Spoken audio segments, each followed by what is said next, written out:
Hi, this is Dawn Olchefske with DoStampingWithDawn.com, and I'm here with another How'd She Do That video.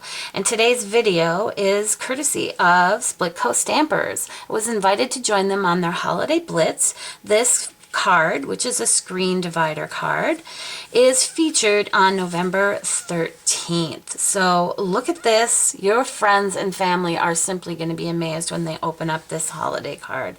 So let's get started. The first thing that you're going to need is a piece of cardstock which measures 11 inches by 5.5 inches.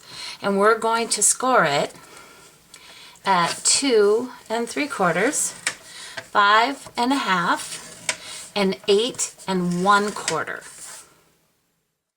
Okay, so the basic fold on this is I like to fold it in half, and then I like to fold it back on itself like a fan fold.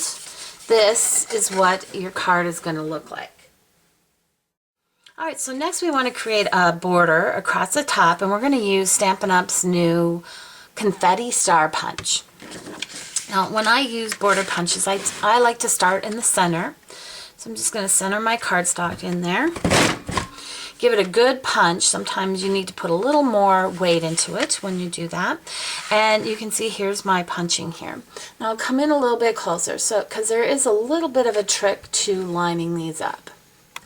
So you can see that there is like these silver stars here. That's our template to line them up with the negative spaces here. So typically I like to pull it all the way out so I can see where I ended, and then I like to slide it back in. And there we go. It lines up right there. All right. So we'll keep doing that. And we'll pull it back out, slide it back in, and then again. Now, you're going to want to do the same thing on the other side. So just the opposite. Slide it out this way and line it back in. All right. So I'm going to go ahead and finish that up. So here is what it looks like. Isn't that beautiful? I love that. And then you're going to have these leftover confetti stars. Now you can use them in like shaker cards, or use some of the bigger ones you can attach to some cards. I'm just going to push these out of the way for now. Next we're going to come in with a decorative label punch, and we're going to create the feet of our, or legs if you want to call it, of our screen divider card. So all I'm going to do is turn it over. We're going to just work with 2 panels at a time, and we're going to line up the decorative label punch right at the bottom, and I'm going in about 1/3. I don't know if you can see that. I'll come in a little closer. Now the other tip is from side to side where the fold is and where that edge is, I want about the same amount of extra space coming off each side there. So I know I've centered it between my punch. And this looks good down here, so I'm going to give it a punch. And there we go. That's one side. Now we'll do the other. Same thing.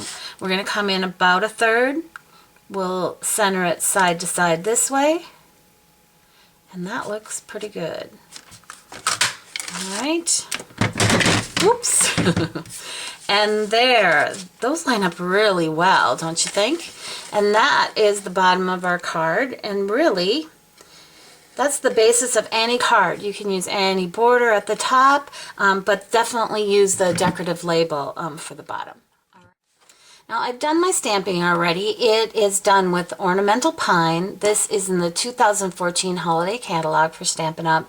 Love this. This is probably my most favorite stamp set out of that catalog. It's a must-have.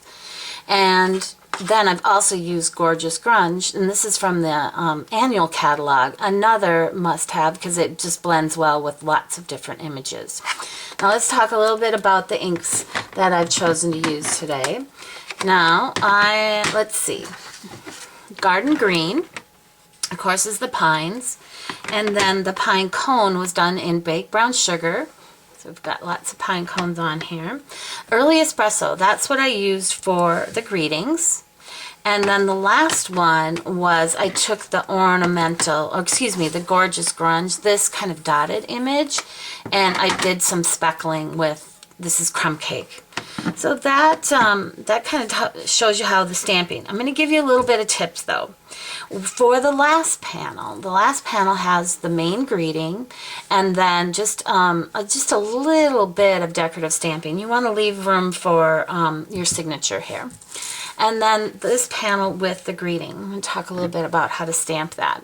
Now, it is all on one line, and what I did is I stamped the wishes separately from the Christmas.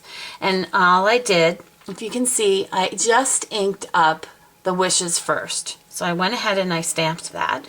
And then I cleaned this up really good, and then I only inked up the Christmas. Now, you can do that. You just have to be careful. So I'm going to show you how I did the wishes. So I'm just looking at it really close. I can see, I don't know if you can see in the camera, but if you just look at it like this, if you're holding it and you can view it, you can see that you're just getting one of the words. So this is a way to kind of selectively ink up your stamps. You could also get out a marker to do that as well.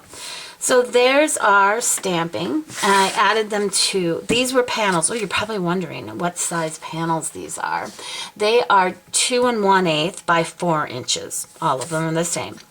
And then I'm going to layer them with garden green, and this is 2 3/8 by 4 1/4. All right, I'm just adding the last panel here, the front one, to the card. And you can see that I am covering up some of the star image there. I actually just like the way that looks. If you use this for your image and you want to show it all, these panels just got really small. So I kind of like the look of that.